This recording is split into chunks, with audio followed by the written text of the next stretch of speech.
रतनपुर का राज्य चारों ओर हरियाली से घिरा हुआ था, लेकिन इस हरे भरे स्वर्ग में एक गरीब किसान रहता था जिसके घर में खाने के लिए कुछ भी नहीं था। उसकी पत्नी अक्सर बीमार रहती थी और उनकी बेटी बहुत ही मनमोहक थी। एक दिन किसान अपनी बेटी के साथ खेत में काम कर रहा था। अचानक उन्होंने एक चमकती हुई चीज देखी। अरे बाप रे, ये तो कितना चमक रहा है खेत में। पिंकी, जो अभी छोटी थी पर बड़ी तेज थी, दौड़कर उस चमकती चीज के पास गई। पापा, ये तो एक चमकता हुआ पत्थर है।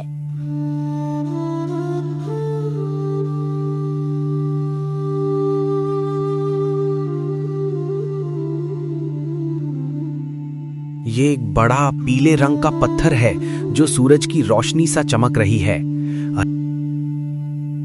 अरे बाप, ये तो कोई मामूली पत्थर नहीं लगता।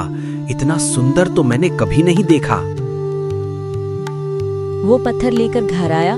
उसकी पत्नी राधा चारपाई पर लेटी थी। कमजोरी से उसका बुरा हाल हो गया था। देखो तो राधा, आज खेत में ये पत्थर मिला है। वाह जी, कितना प्यारा है, पर इससे क्या होगा? घर में तो खाने को दाना नहीं है। किसान ने पत्थर को एक कपड़े में लपेटकर रख दिया।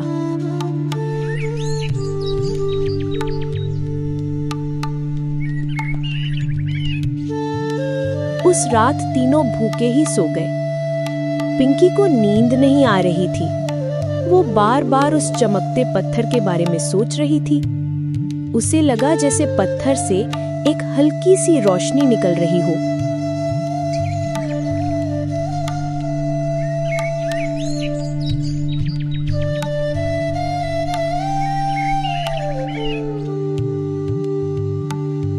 अगली सुबह जब किसान उठा तो उसने देखा कि जहां उसने पत्थर रखा था वहां कुछ सिक्के पड़े थे।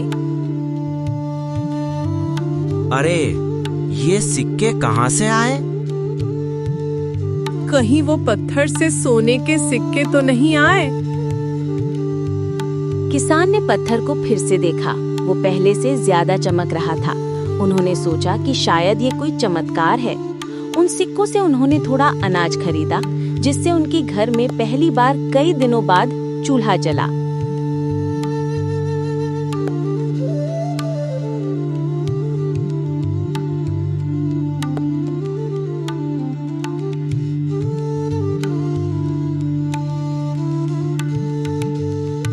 अब तो ये रोज का सिलसिला हो गया। हर सुबह पत्थर के पास कुछ न कुछ मिल जाता, कभी सिक्के, कभी अनाज, कभी फल। किसान और उसका परिवार खुश रहने लगा। राधा की तबीयत भी सुधरने लगी थी, जो पहले उनके लिए सोचना भी मुश्किल था। एक दिन गांव में जोरों की बारिश हुई, इतनी जोरों की कि नदी में बाढ़ आ गई। गांव के कई घर बह गए, खेत डूब गए, लोगों के पास खाने को कुछ नहीं बचा। किसान ने सोचा, हमारा पत्थर तो हमें सब कुछ दे रहा है, क्यों न हम गांव वालों की मदद करें। राधा, जब से ये पत्थर मिला है, हमारी गरीबी दूर हो गई। अब जब गांव वाले मुसीबत में हैं, तो क्या हमें उनकी मदद नहीं करनी चाहिए?